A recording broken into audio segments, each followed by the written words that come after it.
In today's show, we discuss classroom cameras in and homework out. Do you agree or disagree? And now, the TNT Talk Show, daring to go where other podcasts fear to tread.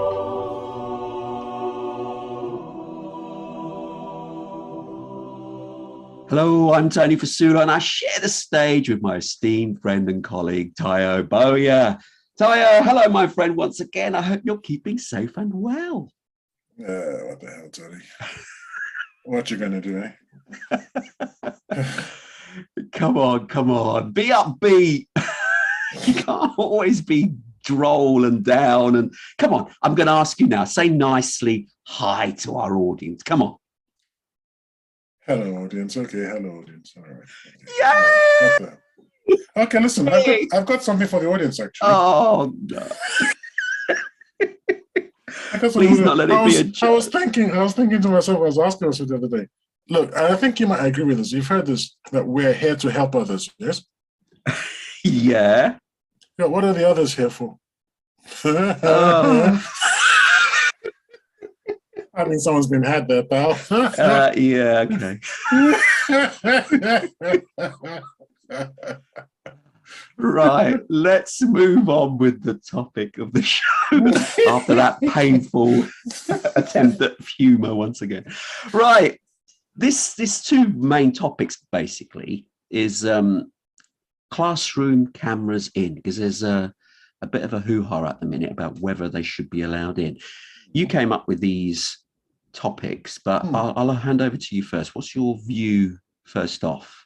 Well, my view is that there are some truly horrific things being taught to children under the radar. This is in America. As usual, I do have to put in a caveat and say, look, most of my information comes from interacting with people who live in America, even though I don't live in America myself. Mm-hmm. And this question popped into my mind because on social media, there's this thing called CRT, Charlie Romeo Tango, CRT, which is critical race theory.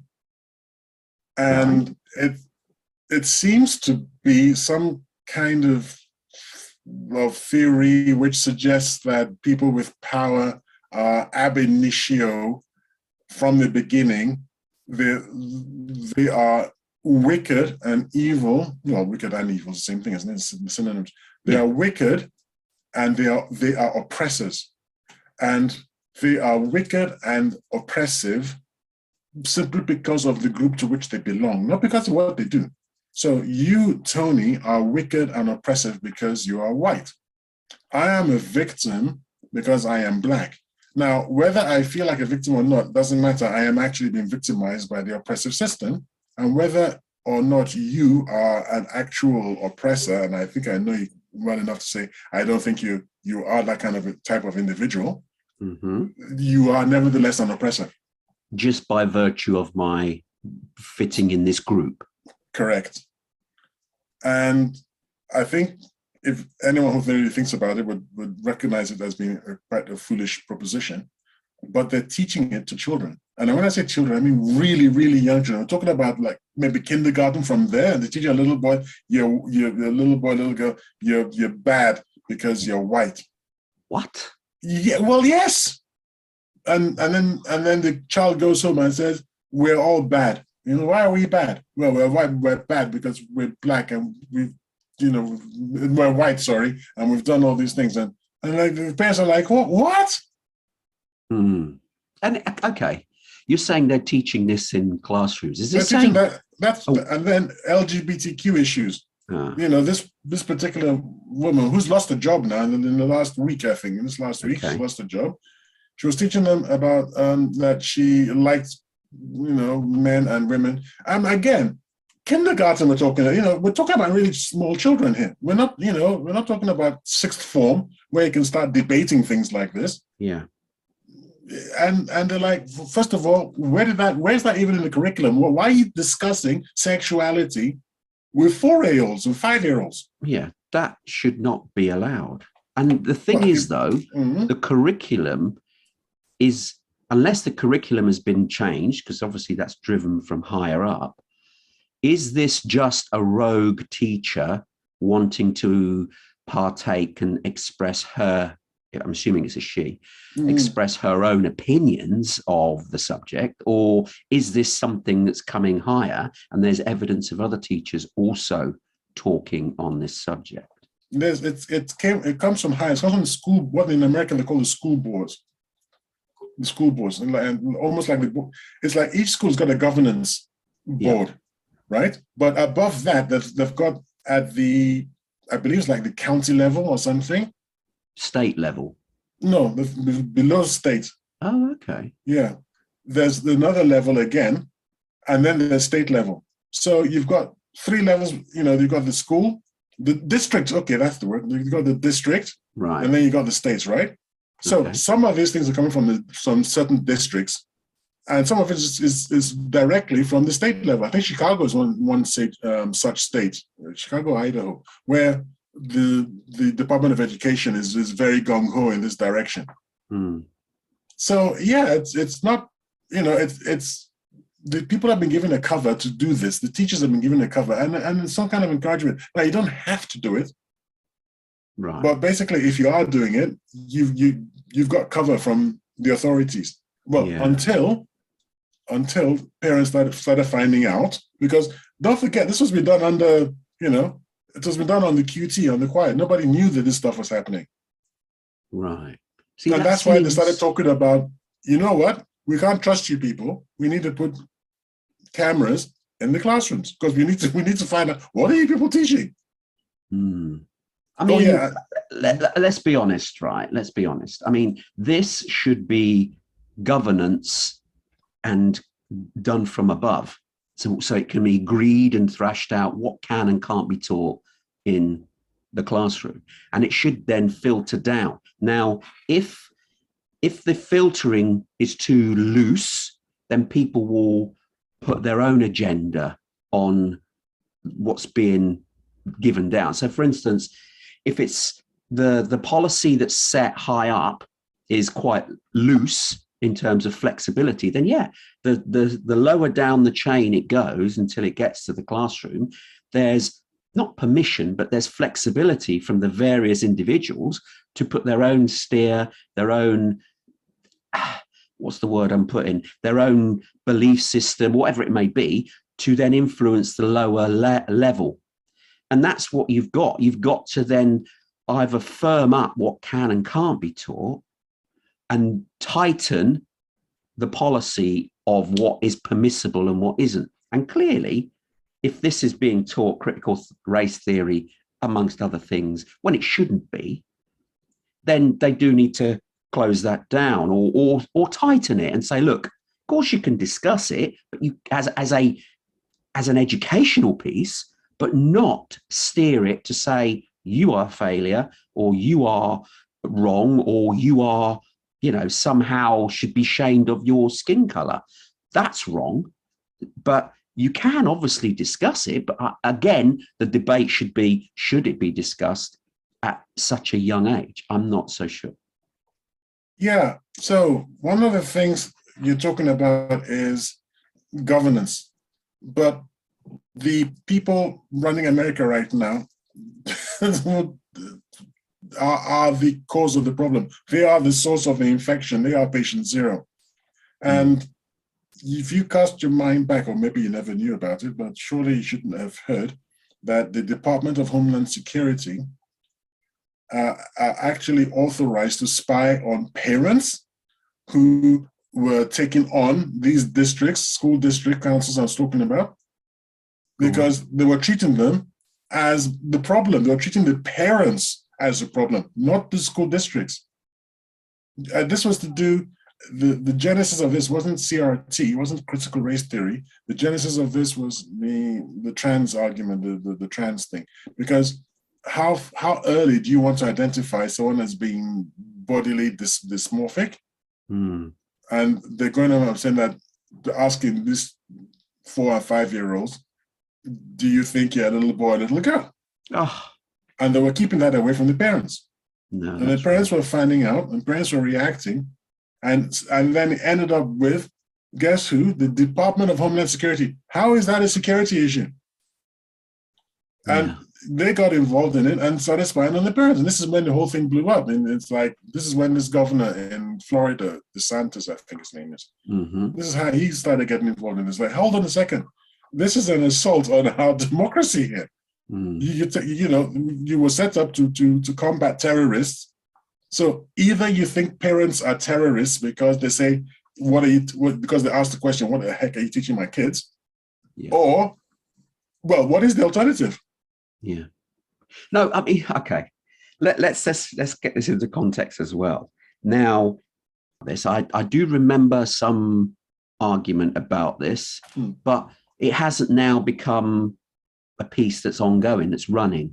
So in other words, it could be either poor reporting or somebody trying to make a story bigger than it was.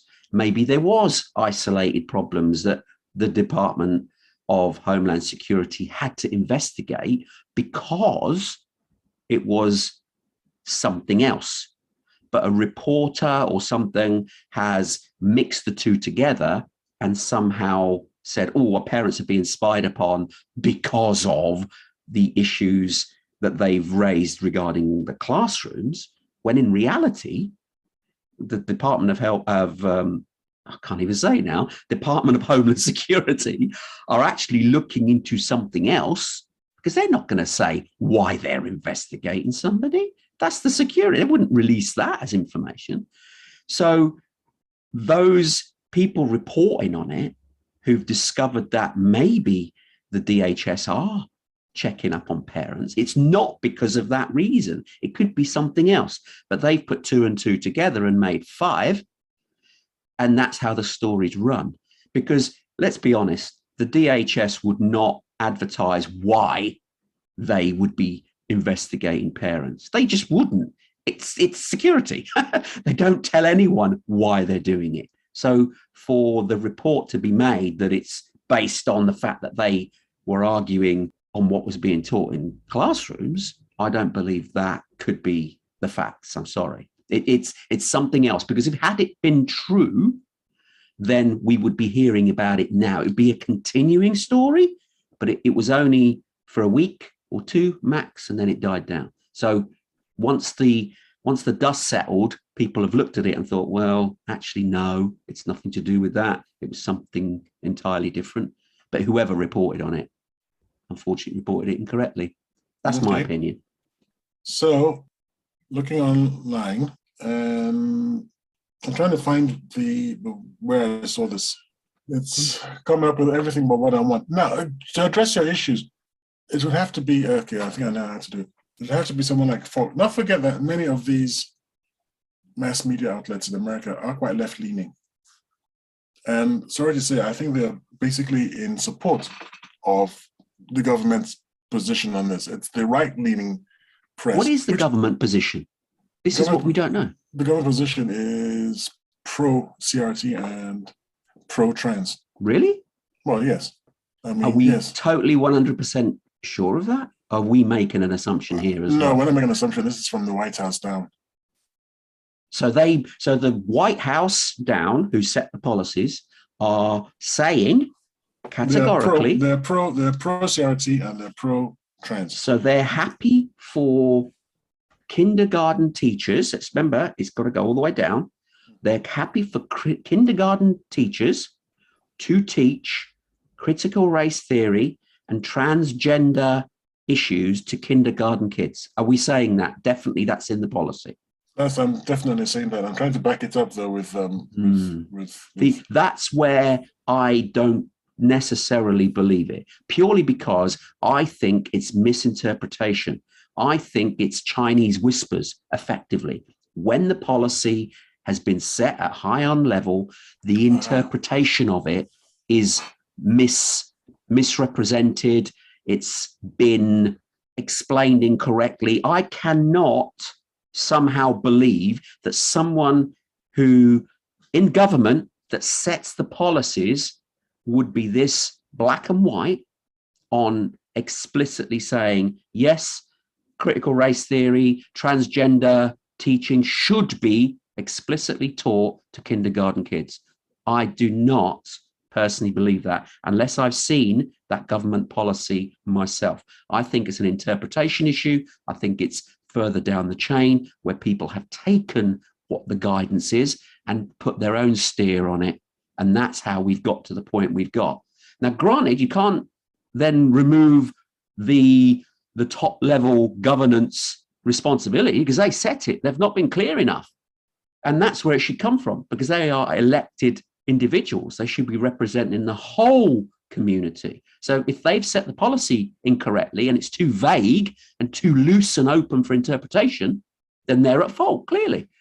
But you've also got to look down the tree and say, well, who has misinterpreted what's been said and added their own steer, their own interpretation to it, and influence, because obviously there's people influencing these all the way down the chain for their own particular gains, I suppose. And we have to be careful of that and see where it's come in and whose interpretation it is. Because this Chinese whispers happens a lot through all walks of life when you're trying to get things down there. But I need to go back to you in terms of the camera. I mean, let's go back to the topic of what it is. Should classroom cameras be in to address this? I want your view. Do you think this would actually fix it? Actually, as you were speaking there, I was actually trying to track this thing down. Unfortunately, because the world is chaotic and is in mass psychosis right now, it seems. When you type in, what did I type in? I got a very unexpected result. Spying on Parents. DHS, which is Department of Homeland Security, spying on parents. I didn't get what I expected to get. What I got was a whole bunch of offers to watch porn of people spying on their parents. And I think, what is the matter with the world today? It's because, unfortunately, the seriously, porn industry you want to spy on your parents? Are you absolutely bonkers? What the hell is the matter with people?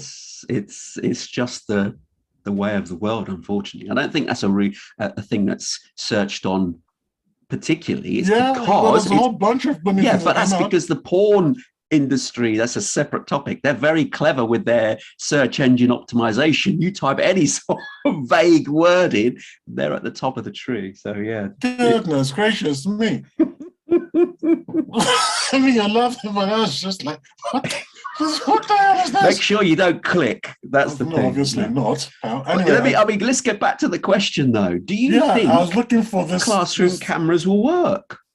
It's very interesting to know, because it's the ground zero for this argument is Florida. This is where it's all happening. Okay.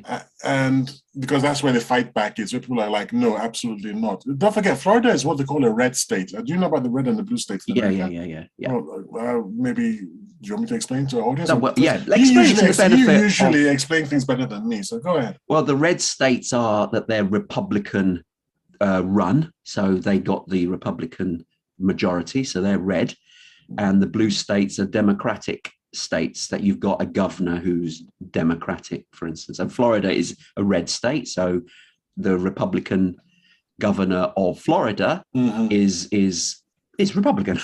It's a red state, so they're going to be more right leaning in terms of their views and what they pass down to their individual schools. Yes. Right. Yes. So you did say that the blue states are Democratic. I did. The blue states are Democrat.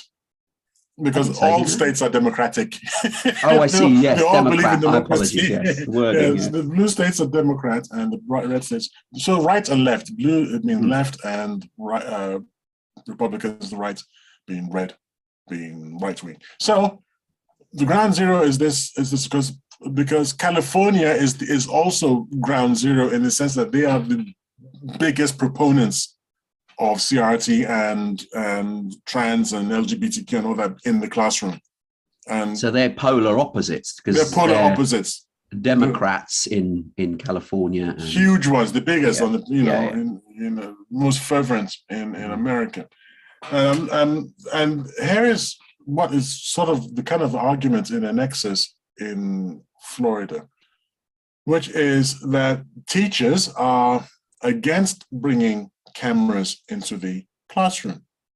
And there's a woman called Sandra West, who is the parent teachers, I don't know what S stands for, PTSA. Oh, Students Associate, Parent Teacher Students Association. Okay. She's a teacher, she's a parent and a teacher, and she's saying that from her point of view, it's an incredible invasion of children's privacy and teachers' privacy. Now, I would start by asking her what privacy for children. I don't grant children any privacy, because as their parent, as their guardian, I want to know what they're doing. And I don't recognize that they have a right of privacy.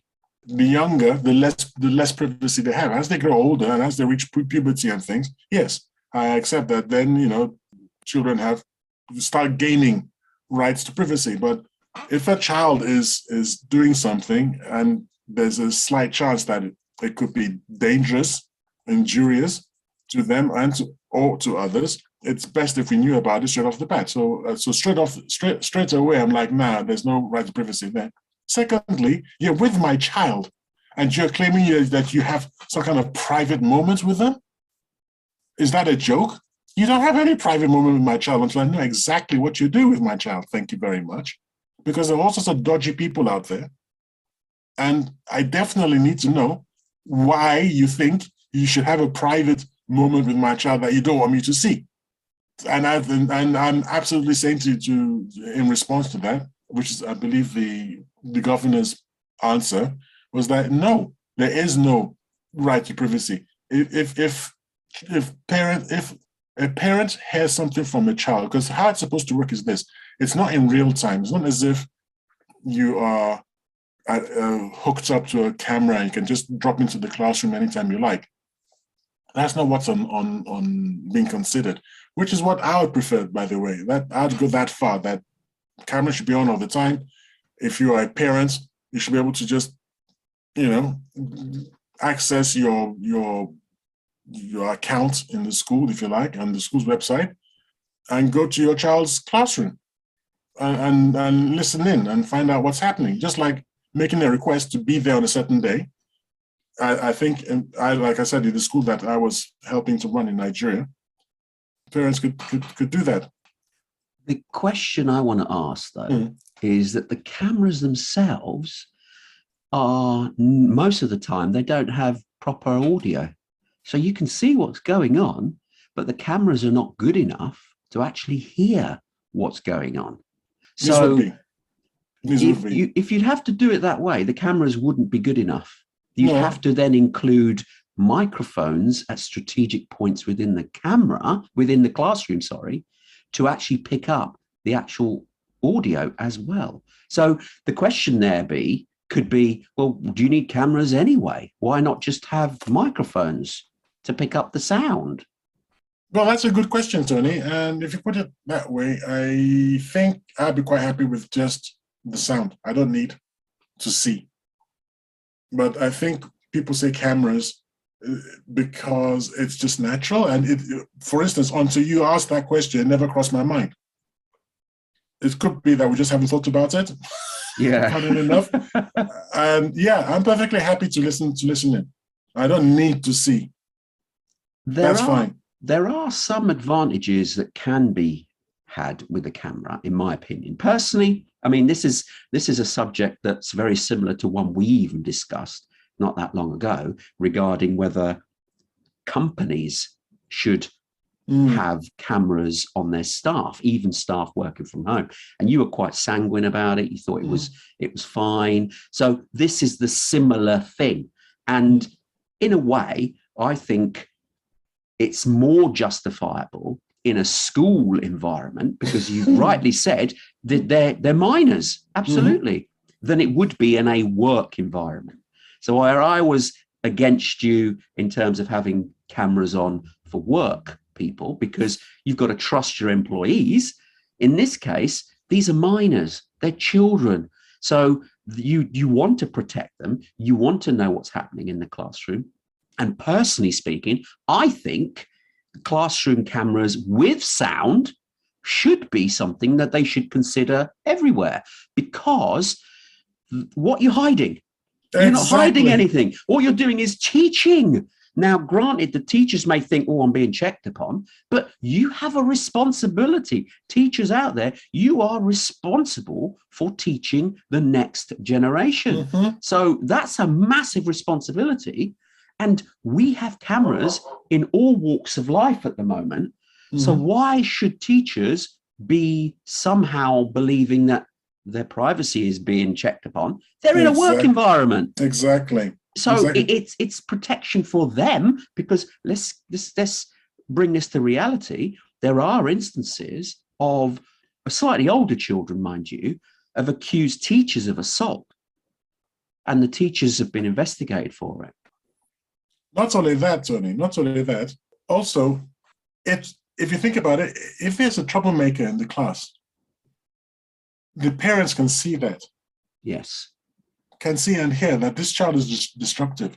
It's very powerful evidence that something needs to be done. Indeed. It should actually lead to better discipline in school.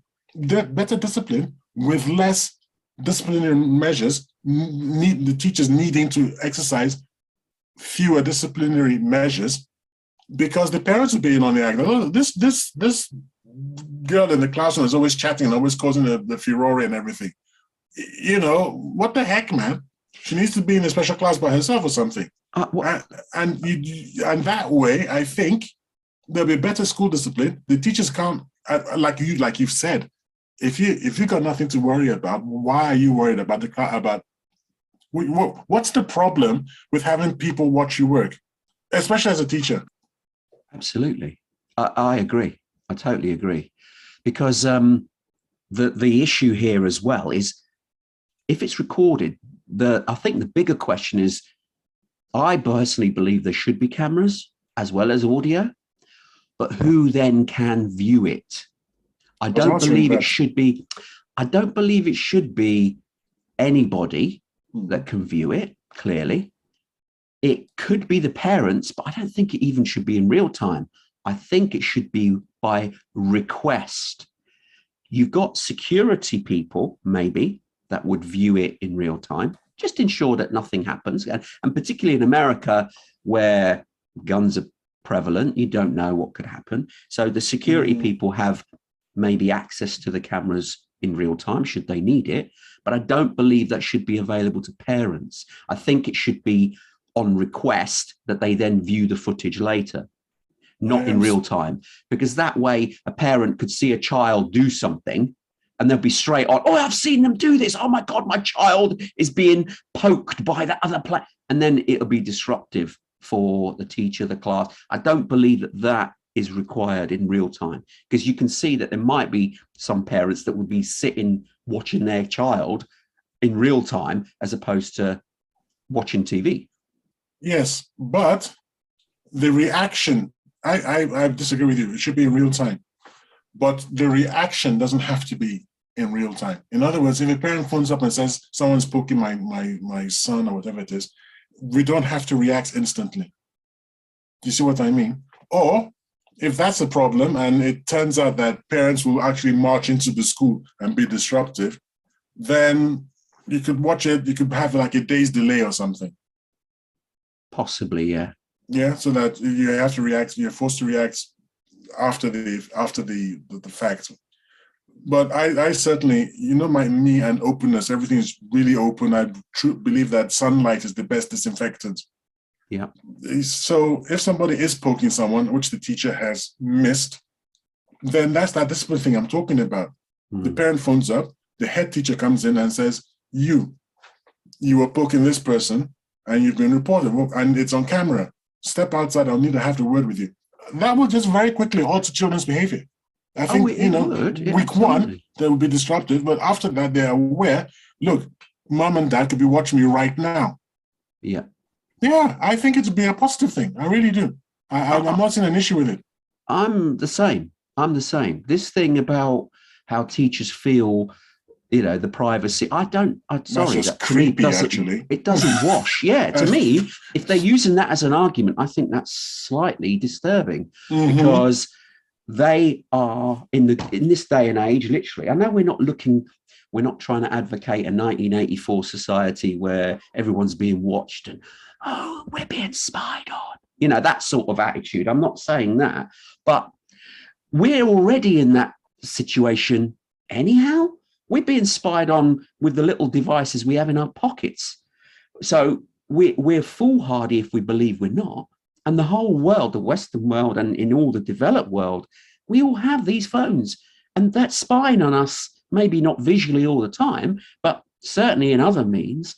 And anywhere we walk in most industrialized nations, there are cameras everywhere where we're being viewed. So, there's cameras on buses, there's cameras in railway stations, there's cameras in airports, there's cameras everywhere. So for teachers to use that as an argument to say, look, I don't want a camera in my classroom, I'm sorry, they're on thin ground, in my opinion, because it's part of society now. We have to get used to it, that cameras are there to check up for health and safety, also for security purposes, and to ensure that guidance, teaching, everything is followed properly. That's my opinion anyway. Absolutely. I agree with you totally. Okay, we've covered this one. So we're actually in agreement. Cameras in the classroom, I think they should be in. Yeah, it's pretty disturbing when we're in agreement, but there we are. Sometimes it happens. But the governance around who should view it, that's something that could be dealt with after. You and I disagree on that. In that thing, I think it could be disrupted. But what could happen, actually, just very quickly before we move on to the next subject, is that they would need a lot more people to deal with parents if parents want to raise an issue. Do you see what I mean? You're going to encourage more parents say, oh, this happened in the classroom, or this happened in the classroom. So that takes time to A, look at the footage, and then B, to review that footage to see whether indeed it was something that then needs to be investigated further. So by introducing this, the workload of the schools will go up. So you're going to have to employ people. I don't know if it's good for the economy or more expensive for the economy, but that will be required in order to deal with this extra workload that will unfortunately happen because of the introduction. I think you could deal with that by relegating all problems apart from true emergencies to relegating that to something that happens during parents-teachers association meetings. If you've got a problem, bring it in with you. Bring in the clip. Just that simple. So the parents would have to bring in the clip. Yes. Wouldn't it make sense to do it sooner than that? Because if these things are that's the whole point. You just bring it to the PTSA meeting, which is when, as when I was in school in Nigeria, that's when a lot of parents raise their issues anyway. They'd come around and they'd say, blah, blah, blah, this and that. And it's like, we didn't even have the evidence, which would have been nice to have seen. Yeah. And then people talk about it, and some parents are like, yeah, it's okay, your kid's a hooligan, he got beaten, that's life. Other parents will be like, yeah, no, we shouldn't. And then we reach an agreement, as a body, and we publish the agreement after in the minutes of the meeting, which we sent to all the parents. Yeah, but that then would absolutely show that there'd be extra work. You'd have to then. No, so we do that already. Okay. So that's already what schools do. But you're setting aside a certain time for it. As a teacher, I dreaded these blooming meetings, by the way, because they dragged on forever. Mm-hmm. But at least it's just like twice. It's before midterm and after midterm. And some schools just did it once a term, which is ridiculous. But there we are. Okay. All right. So consensus basically is yes, classroom cameras in. Yeah, absolutely. Brilliant. Right. Our next discussion point, again around schools, is the homework element. Should homework be removed entirely? So what's your thoughts on this one? I, as a child, hated homework. Indeed. And as a teacher, I hated marking homework. So from a very selfish point of view, I would say no to homework. However, as a responsible teacher, I know that I can't teach everything in the classroom because I don't know if you know or agree with this. There's an idea that teachers are there, teachers exist to guide students in the students teaching themselves.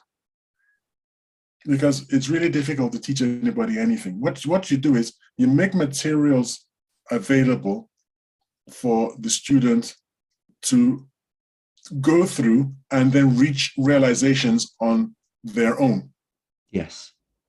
So you see, from that point of view, it's not the classroom contact that's important, it's the contact with the materials that is important.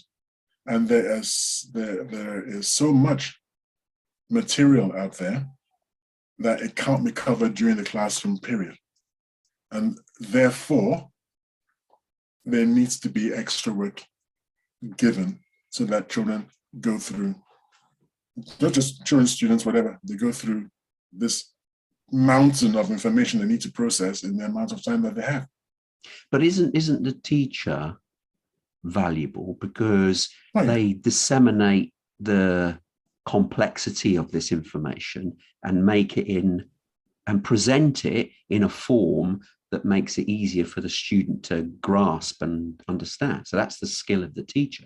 Absolutely. I'm not suggesting for a second that we don't need teachers. No, I'm saying, in fact, the better the guide, the better the better the guide, the better for the students, because some guides are better than others. Indeed. Pointing out the pratfalls, pointing out the vistas, the high points, the low points, the subtleties, and making it easier for the students to teach themselves. But essentially, if you don't realize that you're teaching the person to teach themselves, then you've gotten a hold of the wrong end of the stick. In my opinion, you don't really know what you're doing as a teacher. What about this argument about homework where the children have already done a 6 to 7 hour, well, maybe as long as that, but 6 hour day at school? You're then adding to that in the evening. Are they already tired? They're already mentally tired, because children, their brains actually operate far faster than an adult brain.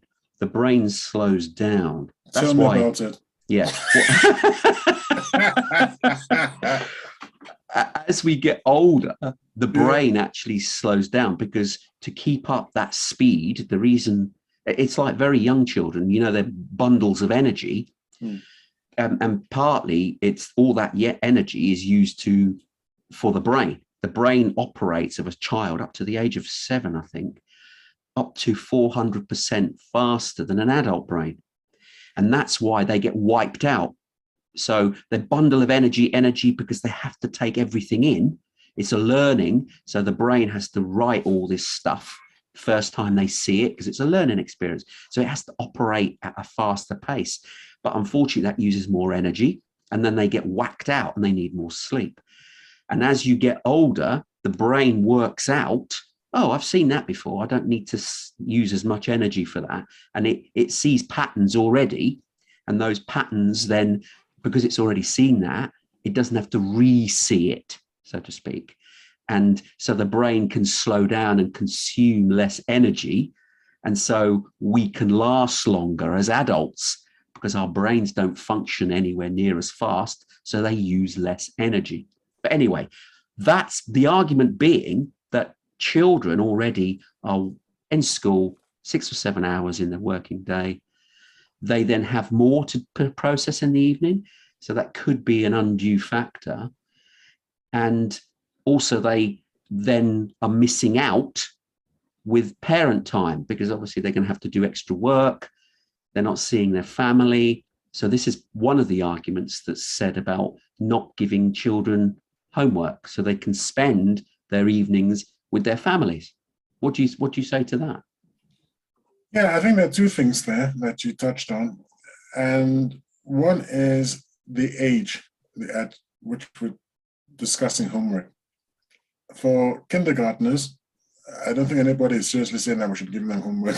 I mean, the poor little days, they come in and they clap their hands and they sing and they run around in circles and things, get ragged. I mean, and you're actively trying to tie them up on behalf of the parents, so that when the parents come for them, the little so-and-sos are so tired that they'll go to bed quietly. And that's a good kindergarten. That's and they've had fun in school. Yeah. They've learned by osmosis. They don't even realize they're learning anything. And there's no need for homework, I think, in those circumstances. Then they get a little bit older. And then, it starts getting a little bit more serious. Starting to talk about tests now and end of term tests and things like that, and trying to sort out, the wheat from the chaff and all that sort of thing. And it begins to matter how much the individual child applies himself or herself to their schoolwork. So we start introducing this idea of homework because, as I said, we don't have enough time during the school day. I mean, it's just literally not enough. Every generation, we've got more to learn than we did before. Yeah. Because the human race has learned more. So we simply can't depend upon school hours to just arm this child with everything this child needs to know to function well in our society. Now, so age, it matters. The other thing that matters is how much homework. See, when I was at school, I was really offended because I get homework from my geography teacher, homework from my biology teacher, and I'm like, hey, look, I've already got a lot of homework, man. And that's why I was offended. It's like, you're not taking the fact that I've got other subjects and I'm getting homework. You guys should should sit down together and work out who gets what hours of homework that I have. Yeah. And that's where I think we were kind of failing. And it's like everybody just gives their own homework and they don't really care about anybody else. But then how do you expect the children to cope? So too much homework is now the issue. So there's, first of all, how old is the students? Secondly, how much homework are you actually assigning? So you're saying there needs to be more of a coordinated approach by the teachers so they know who's giving what at what times?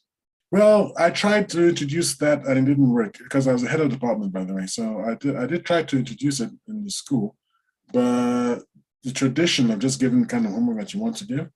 Because how do you know what you get done in a lesson? You see, you could be, because some children, by learning, and you want to encourage it, but somehow they take the direction of the lesson in a slightly different way. Yes. And that means what you wanted to cover wasn't covered. So then you then have to give the child or the children that extra. So that can happen, can't it? Well, yes, but I ran a regime where we had 3 periods a day and people could actually request for the free period to cover stuff that they missed. Oh, okay. And that was one thing I introduced.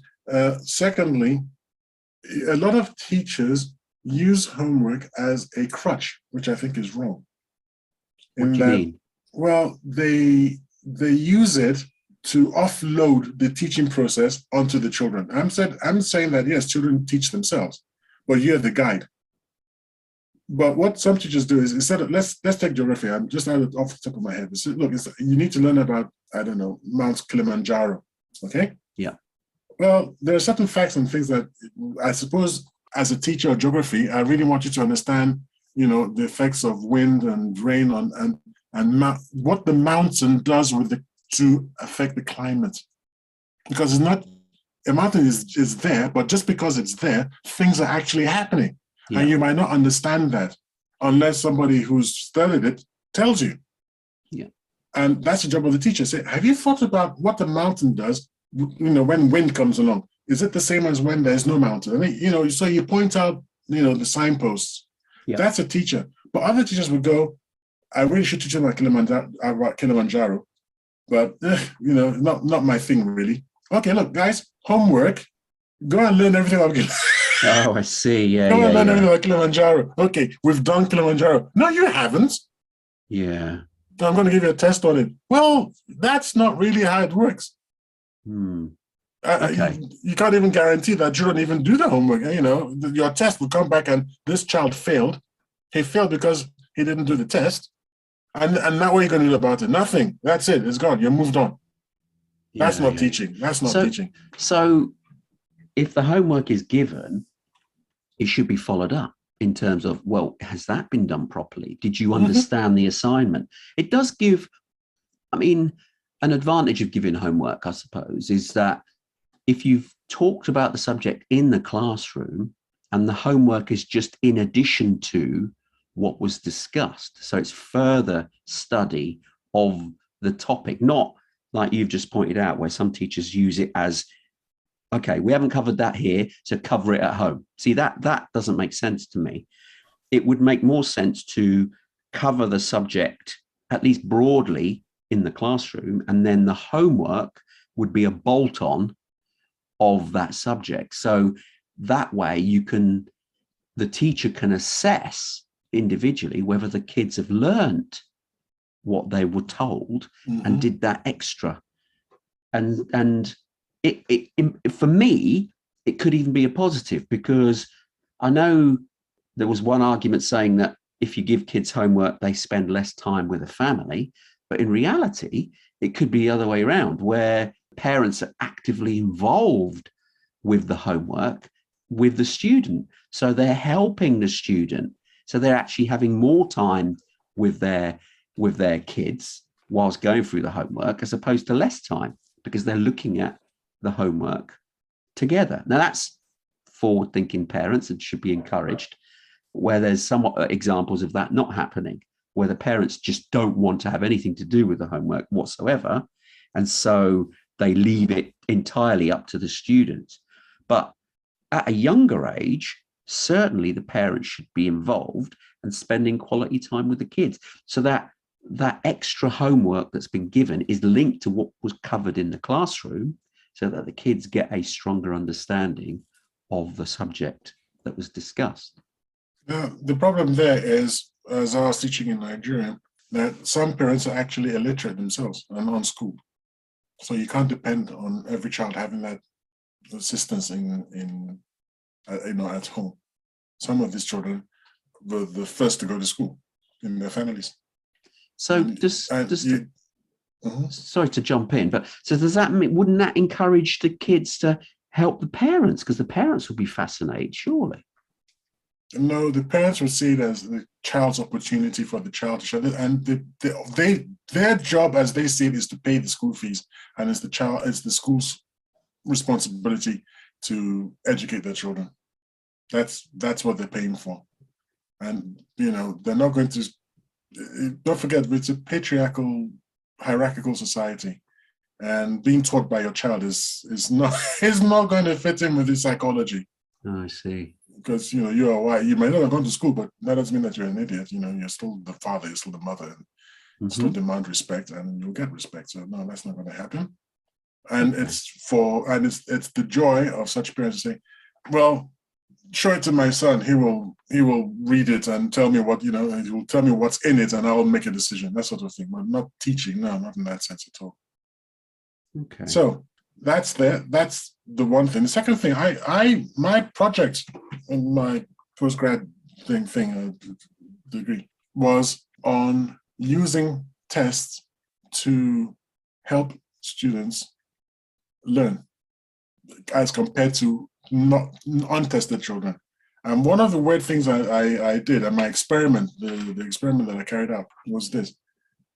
I would issue a test on a brand new topic as the first introduction to the topic. So you assume children don't know anything, the students don't know anything, and you give them this 10-question test. And you say, don't worry about it. If you don't know, just don't answer. Right. And obviously, most of them wouldn't know, and most of them would score, 2 over 10, 1 over 10, 0 over 10. And then you would teach the material, answering most of the questions, all the questions, right? Okay? And then you'd have a little break where you do something funny, but it's still got to do with the topic. And you get the students to try and challenge each other and things like that, the pop quiz. And then the last 10 minutes, you take the test again. Very good. And then this time, finding your baseline. Yep. And then this time, what do they get? They're getting 8s and 9s and 10s. And they all leave the classroom feeling great, feeling good in themselves. And they remember stuff. Wow. So that's very good. Thank you. If you want to do this with homework, I think That absolutely works. Because even if, remember when I asked you before, what happens if the child doesn't do the homework? Yeah. Even if they haven't done the homework, it's still the sort of baseline. And when you come in, you can take it from, you are addressing what they should have started teaching themselves at home, just by looking at the questions. And because that's what I really ask. It's just like, well, just think about it. I'm not asking you to get it right. Nobody's asking that because I haven't taught you yet. So you've got an out. Mr. Boyer hasn't taught you yet. Yeah, okay, don't worry about it. But go home, think about it. And some students, I had this girl, man. I don't know if I can give you her first name, Dolapo. And anybody who went to the school I was teaching at would go, oh yeah, Dolapo. She was just off the charts, brain power.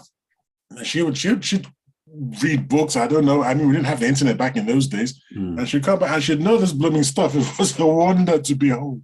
But not everybody is like that. But there are striations, there are grades in the class. And from that sort of outstanding star who'd come back, knowing the stuff, to the ones who didn't even open the book, they'd all be able to take more interactive experience in the classroom in learning themselves. Yeah, and I mean that's what I think, that homework can be applied properly in a way that helps students. But you realize that, as with life, it's the mediocre there are more mediocre people than there are special. What's the opposite of mediocre? The special people, special kids. Yeah, I don't like to say. No, I'm not talking about the kids. I'm talking about the teachers. It is easier to be mediocre and give mediocre homework assignments than it is to be clever and to give clever assignments. Yeah, and that's in all forms of life. It's not just it's all forms of life, and and I suppose when you're thinking about crafting a policy, you really should craft it to take care of because the majority are unfortunately mediocre. Yeah, I mean, if everybody was exceptional, how would we know? Well, we wouldn't know. That's the problem, wouldn't it? But then you'd have to lower the bar of exceptional, wouldn't you? It'd be or raise the bar. Yes. Mediocre would actually be an exceptional level, and people beyond that, if there were any, would be, godlike. But okay, a question regarding the homework itself. I mean, I'm probably like you. I think it adds structure. Mm-hmm. It prepares kids in terms of discipline, because eventually when children, they leave the school environment, they want to get used to working environment, and some working environments require extra work. So it gives them that discipline to work on their own. It gives them the opportunity for deeper learning, that they take responsibility, because sometimes in a classroom environment, how do you gauge who's actually understood it or not? I mean, you've given a great example where you do this mini test before and after, which is assessing the level of knowledge in the classroom at that point, which is fantastic. But otherwise, how would you do it? Because if you don't have time to do that in the classroom itself, and you give kids the homework to do, then you could then assess the homework and see, have they grasped what you showed them in the classroom. So that's the way of assessing the homework, rather than doing it in the classroom itself. But it gives the opportunity of individual to go through the homework and assess whether they've grasped it, rather than a group environment. Because if you have a group environment in a classroom, you have some kids, I suppose, who are more gregarious, would put their hand up, would shout an answer out or whatever, whereas the other kids may not have grasped it. So by giving them homework, they have that opportunity of doing it themselves, rather than relying on the more advanced kids. Which then leads to another argument, I suppose, slightly different to what we're talking about here, is, in your experience, because being a teacher, ex-teacher, do you find that if there were gifted kids in the classroom, does that raise the standard so the other kids want to be like them? Or does it intimidate the kids who are less able and thinking, well, I'm not as clever as them and I'm not learning as quickly? So what's your experience of, do you prefer to have kids of mixed ability in the same classroom, or are you in favor of establishing the ability of kids and their learning fairly early doors and then putting them into tiered classrooms where they all have similar learning abilities and they all rise together? What's your view? The latter, the tiered teaching, because in a mixed classroom, what I've always found is that you're either boring the clever children or you're intimidating the slower kids. It's one of the two. Because either you are stretching the dollar pause of this world. Okay, I'm not going to give the name of the of the opposite. Although I remember his name very, very clearly because he gave me a hell in class, man.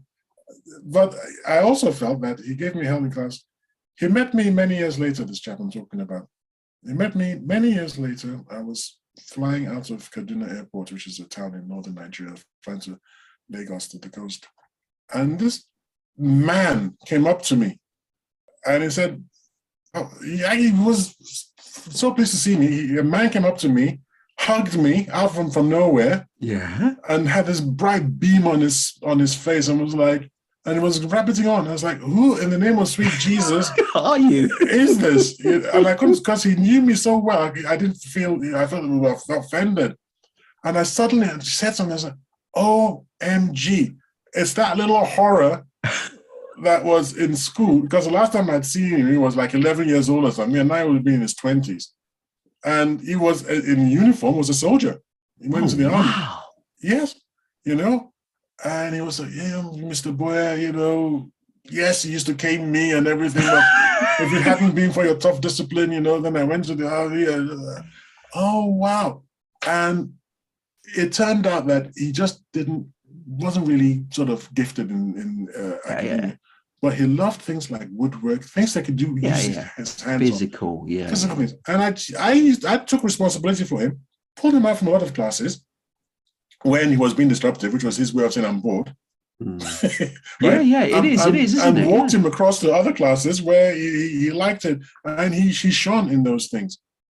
Yeah. And what I'm saying is that in a classroom, you're boring someone. Yes. If they're not at the same kind of level, someone's going to be bored. Now, there are teachers who are clever enough to assign the clever children with extra work during classroom. Yeah. Say, okay, the dropout this way. By the way, you know what I want you to do? I don't want you to do that because you've got that already. Do this whilst I talk to the other kids. But I find that really, frankly, sort of patronizing to the other children for a start. Yeah. And I don't know if the gifted ones are actually, it's just assigning work just to fill up their time. Is that really structured? Like, is that, with a view to getting them from point A to point B? So we had tiered classes. That's what we did. Yeah. And what the students were learning we had A, B, and C, and in some cases D. So what the A class was doing wouldn't be what the D class is doing. The D class would be actually just going down towards the syllabus, and they're focused on their final exams. When I say final, I mean school leaving exams, GCSEs or whatever. Yeah. So whatever the syllabus is, that's what they're focused on. The other classes in grades were focused on the syllabus, but extra learning things. And it just worked. And I think that's one thing our school was famous for. So, do you like the idea of classroom ABCD, or would it be better if the classrooms? I mean, I don't know if that was the literal name. Would it not have been better to call them different names? Because straight away amongst peers in the classroom, I'm in A class, I'm in D class. It's straight away you're labeling the individual. Yes. Wouldn't it have been better if you called them planets, or I don't know? It's a bit like Harry Potter. They call the different schools a different name as opposed to ABCD.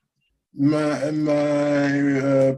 co-principal, one of the brother principals, was very much along what you're saying. She wanted different names. She didn't want,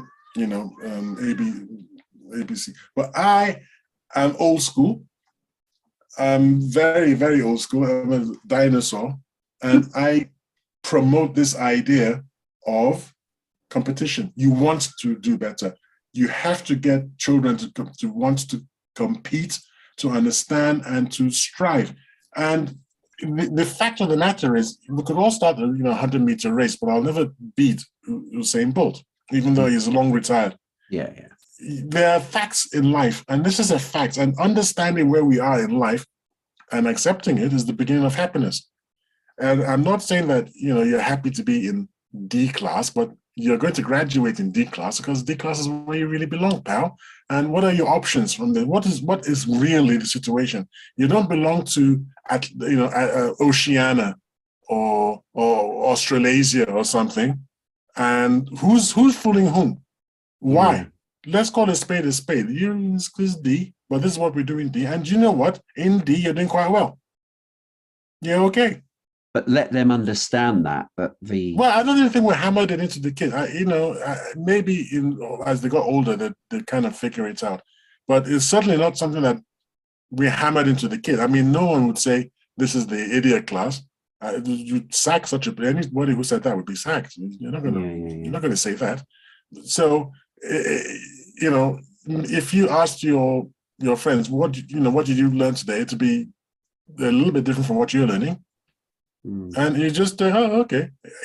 Kids don't really concentrate on things like that. If you don't make it into a problem, it isn't a problem. The thing is, though, is it not? I mean, we're digressing from the topic, and I'm mindful of the time as well. But I remember seeing a picture a while ago, which really hit home to me about the styles of teaching and understanding the students in the room, where the picture depicted a teacher talking to a fish in a bowl, a tortoise, a monkey, and an elephant. And the caption said, "Right, class, today we're going to learn about how to climb a tree." The monkey was happy. Well, yeah. Well, the fish, the tortoise, and the elephant are looking at the teacher going, "What?" So that's very good, by the way. That's very good. It's understanding the strengths of the kids, because a lot of schoolwork is very academic in nature, which is true.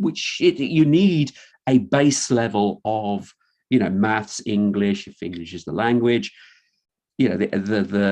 those sorts of skills. They're fundamentals that you need to grasp at whatever level you are, really.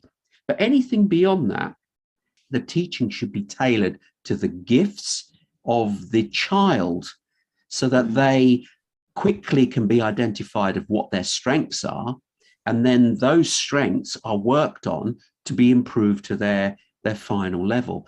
Because there's going to be some kids who aren't going to be gifted in certain elements. It's like we do at school. I used to know this. You used to be in a classroom and we did maths, and you could see the gifted ones.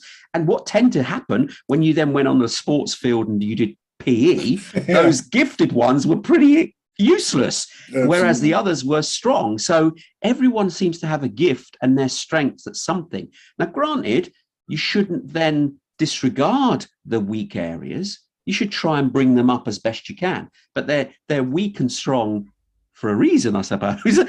People have strengths and weaknesses in all aspects of life. Or interests. Sorry. Yeah, indeed. So it's identifying that early and focusing on the strengths, but not neglecting the weaknesses. Bring them up to a reasonable level, but then don't be so focused on them that you think, "Oh my God, you're terrible at maths." Well, he's built to be a footballer, and that's his strength. So let's encourage that.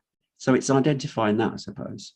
Well, the school system was invented by the British to support the British civil service in the colonies. That's the school system we have today. Oh, wow. That's what it was invented for. So do you think it needs tweaking? The hell, like major, because I hated school. Every subject bored me. The only subjects that didn't bore me were philosophy, mysticism, religion, witchcraft, the occult, things like that. Now, if there had been a subject like that and a profession like that, I'd be a superstar, because it wasn't work for me. It just wasn't. Yeah. It was a passion. It was a passion. But maths, physics, chemistry, I mean, physics a bit, I like some of the aspects. Chemistry, I hated. Biology was a bore. And I like to make my wife laugh. Because every time we talk about, reproduction and things like that, I tell her, look, I don't know anything. I went to Catholic school. All we dealt with were frogs. Ask me anything you like about frogs. Well, don't ask me. We were watching a movie and then, what was it the other day? She couldn't stop laughing. Oh, yes. What was it now? Cone. There was a film. This is really straying from our homework thing. There's a film where the female character said she's bought a menstrual cone. What's a menstrual cone? A cup, menstrual cup. Menstrual cup? That's disgusting. Oh, you just squat there and What? bleed into this cup. She was like, are you insane? Who does that? I said, well, what else could you do with it? So she looked at me and then she said, oh, I remember now. Frogs. Oh. You do frogs in school. I said, no. I was like, I really don't understand what you're talking about here. Anyway, she explained it to me, and I thought, oh, that's pretty disgusting and all that. But the thing about it is that, like, I talk about this poor boy. I'm not going to mention his name. I refuse. This poor chap who wasn't interested. The reason I think I was able to help was because I wasn't interested either. Yeah, I understood. Relatable. It was something to which I could relate. You think about what we tried. Why don't we spend time trying to find out what kids like? Yes. And then train them in that. Absolutely. With the other things they need to know, because even if you're an artist, you're the best artist in the world, you still want to you still want to sell your paintings, you still want to handle your money. You need the maths and the English and all the basics. Talk to people. Yeah. You need to communicate. Yes, everybody needs communication, everybody needs some arithmetic and things like that. But you certainly don't need to know about, I don't know, metallurgy. Well, unless you're a sculptor. Watch people. Well, okay. We're digressing. We're digressing slightly. The school though should give you a broad understanding of life skills and life knowledge. It should be. That's what school does. And as you get older, then those subjects are narrowed, and then that's when you should choose. Now, maybe. At the young age of formative years, the child doesn't know. So you'd have to give them a broad spectrum of education so that they grasp everything, in a basic manner.